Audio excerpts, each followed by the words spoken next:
बादल फटने की स्थिति को समझने से पहले आपको ये समझना बहुत जरूरी है कि आप बारिश के दिनों में जो बादल देखते हैं वो कुछ और नहीं बल्कि करोड़ों गैलन पानी से भरा हुआ एक गुब्बारा भर होता है, जिसको हम बादल कहते हैं। लेकिन इस बादल में पानी किसी ठोस अवस्था में नहीं बल्कि भाप की अवस्था में होता है।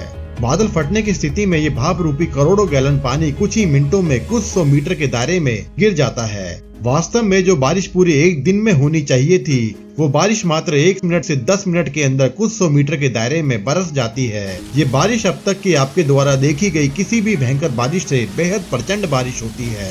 उदाहरण के तौर पे बादल फटने की स्थिति से पहले बारिश कुछ इस तरह से होती है और अचानक बादल फटने से बादल का सारा पानी एक ही जगह पर गिरने लगता है, जिसको बादल का फटना कहते हैं। और आसान शब्दों में बारिश का मतलब बादलों से निरंतर गिरने वाली जल की बूंदें होती हैं। लेकिन बादल फटने की स्थिति में पानी की बूंदें नहीं बल्कि जलधाराएं गिरती हैं, जो बारिश का सबसे प्रचंड रूप होता है।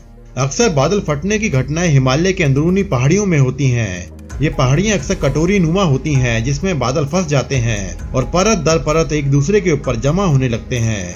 ये बादलों की सबसे खतरनाक स्थिति होती है, जिसमें एक ही समय पर लाखों करोड़ों गैलन पानी बादलों के रूप में एक छोटी सी जगह पर जमा होता जाता है। जब ये बादल बेहद भारी हो जाते हैं तब ये कुछ ही मिनटों में एक छोटी सी जगह पे बरस जाते हैं, या यूं कहें कि बादलों का सारा पानी गिर जाता है। इसी को बादल का फटना कहते हैं।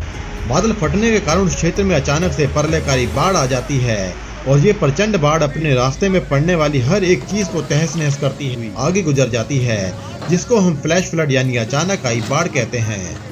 दोस्तों, बादल फटने की स्थिति में अगर कोई व्यक्ति गलती से बादल फटने की जगह पर फंस जाता है तो वो अपने इस अनुभव को सुनाने के लिए जिंदा नहीं बच पाएगा। ये स्थिति इतनी अधिक प्रलयकारी होती है कि व्यक्ति के कुछ समझने से पहले ही खेल खत्म हो चुका होता है और उस जगह का भूगोल ही बदल जाता है।